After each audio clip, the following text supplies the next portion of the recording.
Rogue Sun, issue number 22 from Image Comics. So, this issue kind of splits between two separate stories, one dealing with the Warden and Divinity, the other one dealing with a murder mystery and Rogue Sun. I'm going to be completely ignoring Divinity's story for this review just because I honestly, I don't care for the character. I don't care for Divinity. I'm not really a big fan of the Warden. I feel like there's some interesting things there, but just the execution of these two characters is not working for me. So we're going to be skipping a bunch of pages there. Meanwhile, with Dylan, there was a murder at the Aviary of Secrets. So for anyone who doesn't remember, that's where the Ravyn Queen lives. It's a place of secrets where there are a bunch of women that live there. There are no men, and there's been a murder. And they're trying to figure out, okay, well, who came here and who murdered one of my people? And so the Ravyn Queen, she worked very well with Marcus, and so she believes, well, you're his son. I had a good trusting relationship with Marcus. I hope I can have a trusting relationship with you. So here's the situation. One of my people is dead. There are no witnesses to the attack, and it should be like impossible for anyone else to get in here. Here's what we know. The woman who was killed, her name was Erin, and she was someone's secret in the sense that she entered the world born out of wedlock to a teenage mother. She was dumped at an orphanage. She eventually grew up and she fell in love with the married man, became a secret again.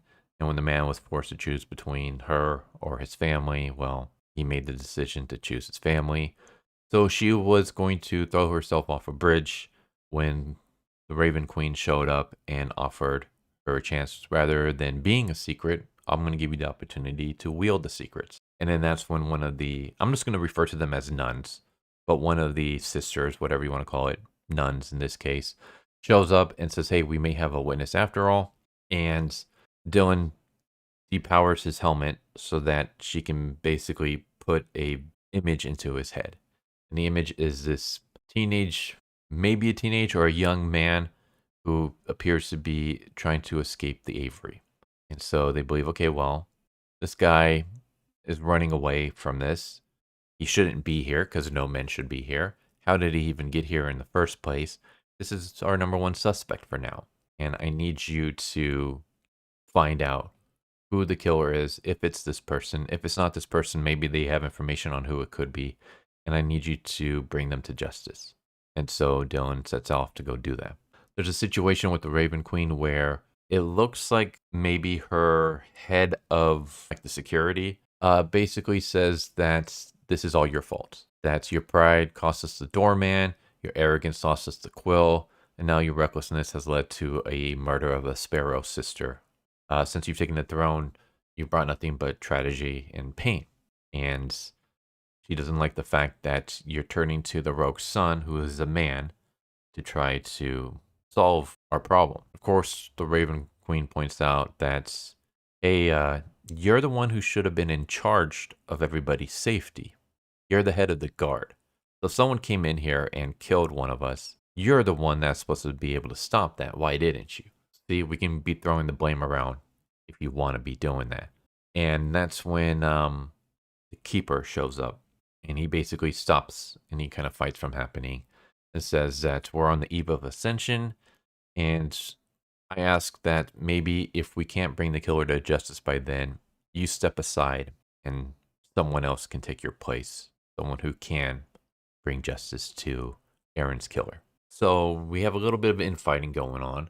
And I'm starting to think that one of them did it. And right now, the head of the guard seems to be the most obvious choice, but I feel like that's a bit too obvious.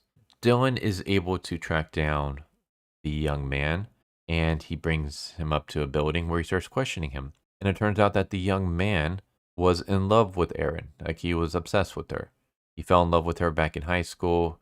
To him, she was someone who he wanted to wrap in a big hug and protect, from the outside world. But they drifted apart. He hasn't seen her since high school. And then all of a sudden, a few days ago, this bird drops a note at his feet that's from Erin, telling him to knock on the door at midnight. And so he did so. And that's how he got into the Aviary, was because Erin is the one that invited him in. And the man basically explains that Erin told him that she needed help, that someone was trying to kill the Ravyn Queen, and she couldn't trust anyone but him because he's the only one that she knew that was outside of the Aviary.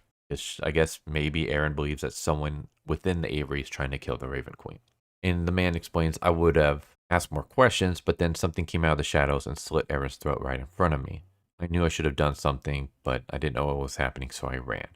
And that's when he points behind Dylan, where there's this weird bald dude who was the assassin. And so we get a fight scene that ends with the bald dude escaping. But now we know who killed Aaron. We just don't know who he's working for. We have no idea who hired him because he's just an assassin. He has no personal feelings whatsoever attached to the Aviary or to Aaron or to anything like that. To him, it was just a job. So now we're trying to figure out, okay, well, then who's the one that hired you to do that? But he makes his escape before Dylan can get his answers. And I will say that I think this issue was better than the previous one, though I do think this issue kind of meanders at times.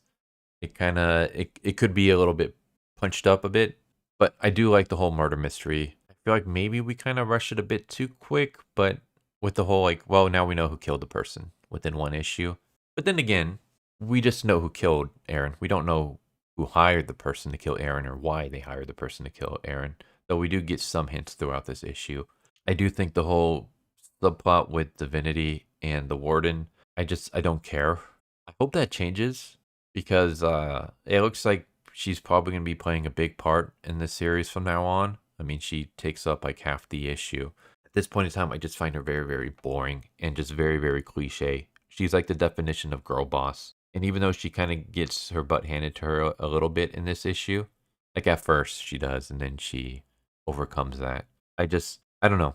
I don't really care for her character all that much. It's stuff that I've seen before and I've seen done really, really bad. I have no issues with badass female characters. My favorite of all time is Cassie Hack, who is an awesome character in my opinion. But what makes her awesome is that she's also very human. She's badass, but we also see that her fighting slashers takes its toll on her mentally and emotionally. And we see her break down a couple of times, and like we see her needing like Vlad to help pick her up because this is a fight that's just like eating away at her slowly. So we see her ups and downs. I feel like that's something that a lot of writers kind of forget in modern times, where they have this badass character and she has no faults. And I'm not really seeing any faults with Divinity yet.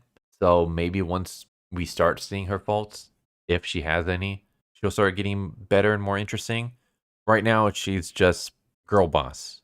And I hate girl boss characters. Again, badass females are awesome, but they have to have their cons. Just like badass male heroes, they have to have their weaknesses too.